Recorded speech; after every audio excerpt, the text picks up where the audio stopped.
যুক্তরাষ্ট্রে প্রেসিডেন্ট হিসেবে Donald Trump নির্বাচিত হওয়ার পর থেকে বিপাকে পড়েছেন বিশ্বের বিভিন্ন দেশের অভিবাসীরা। বিশেষ করে ভারতীয় অভিবাসীরা পড়েছেন সবচেয়ে বড় বিপদে।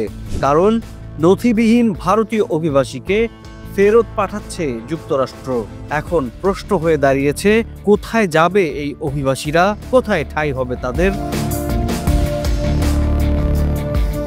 সবচেয়ে অবাক করার তথ্য হলো, বিতাড়িত এই অভিবাসীদের নাকি জায়গা দেবে কোস্টারিকা। সাময়িকভাবে মধ্যপ্রাচ্য এবং ভারতের 200 জন অভিবাসী যাবে মধ্য আমেরিকার এই দেশটিতে। কোস্টারিকার প্রেসিডেন্ট দপ্তর থেকে পাঠানো এক বিবৃতিতে এসেছে এই ঘোষণা। এর ফলে বিশ্বে করোনার চেয়ে আরেক প্রশ্ন, কেন এত ভারতীয়দের জায়গা দিবে কোস্টারিকা? নাকি এর পেছনে লুকিয়ে আছে অন্য কোনো রহস্য?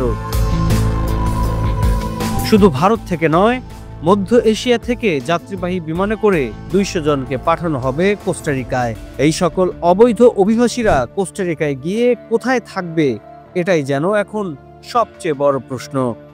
বলা হচ্ছে, অস্থায়ী অভিবাসী শিবিরে নেওয়া হবে তাদের। পানামা সীমান্তের কাছে তৈরি করা হয়েছে শিবিরটি। ইন্টারন্যাশনাল অপারেশন ফর মাইগ্রেশন এবং মার্কিন সরকারের পক্ষ থেকে এই শিবিরের জন্য ব্যয় করবে অর্থ।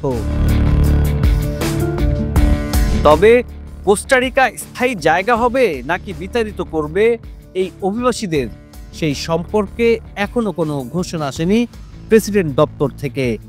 যদিও এর আগে পানামা এবং গুয়াতেমালায় সাময়িকভাবে পাঠানো হয়েছে নথিবিহীন ভারতীয় অভিবাসীদের, তবে সেটি কোনো স্থায়ী বন্দোবস্ত নয়।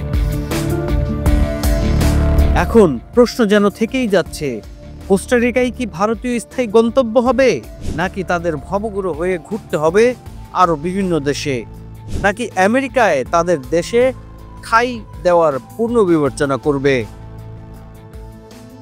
নিউজ ডেস্ক, কুরাশ নিউজ।